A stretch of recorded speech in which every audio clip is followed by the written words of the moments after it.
ସେଠାରେ କିଛି ଭଦ୍ର ବ୍ୟକ୍ତି ଆସି ତାଙ୍କୁ ପ୍ରଶ୍ନ ପଚାରିଲେ। ଏହି କଥାବାର୍ତ୍ତା 3 ଦିନ 3 ରାତି ପର୍ଯ୍ୟନ୍ତ ଚାଲିଲା ଏବଂ ବିବେକାନନ୍ଦଙ୍କୁ ସେ ପାଣି ଟୋପେ ହେଲେ ପଚାରିନଥିଲେ।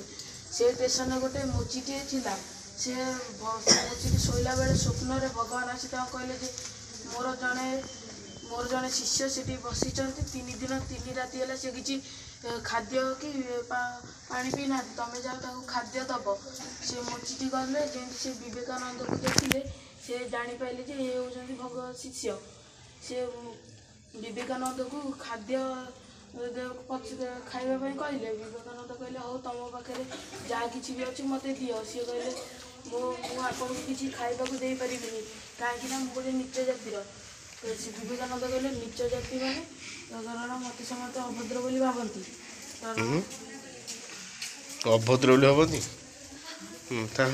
ତାପରେ ସେଠୁ ସେ କହିଲା ଯେ ମୁଁ ଆପଣଙ୍କୁ ଡାଲି ଚାଉଳ ଏବଂ ଅଟା ଦେଇଦେବି, ଆପଣ ନିଜେ ରୋଷେଇ କରି ଖାଇଦେବେ। ସେ ବିବେକାନନ୍ଦ ସେଠୁ ମନା କଲେ, କହିଲେ ନା ମୋତେ ଯାହା ଦେବ ମୁଁ ସେୟା ଆପଣଙ୍କଠୁ ଖାଇବି। ସେ ମୁଚିଟି ତାଙ୍କୁ ରୁଟି ଏବଂ ଡାଲି ଦେଲା। ଏହି ଦୃଶ୍ୟଟି ଜଣେ ଭଦ୍ର ବ୍ୟକ୍ତି ଦେଖି କହିଲେ ସ୍ୱାମୀଜୀ ଆପଣ ଏ ନିଚ ଜାତିର ଲୋକଠୁ କିପରି ଖାଦ୍ୟ ଗ୍ରହଣ କରୁଛନ୍ତି। ବିବେକାନନ୍ଦ କହିଲେ ଯେ ତମେ ମୋତେ 3 ଦିନ 3 ରାତି ଧରି ପ୍ରଶ୍ନ ପଚାରୁଥିଲ, କିନ୍ତୁ ତମେ ମୋତେ ପାଣି ଟିକେ ବୋଲି ଯାଚିନଥିଲ। ଯଦି ମୋତେ ସେ ନିଚ ଜାତିର ଲୋକ ଟିକେ ଖାଇବାକୁ ଯାଚିଦେଲା ସିଏ କ'ଣ ଖରାପ ହେଇଗଲା। ଏଥିରୁ ଆମେ ଶିଖିଲେ ଯେ ନିଚ କି ଉଚ୍ଚ ନୁହଁ, ସମସ୍ତେ ଭଗବାନଙ୍କ ସନ୍ତାନ ଅଟନ୍ତି।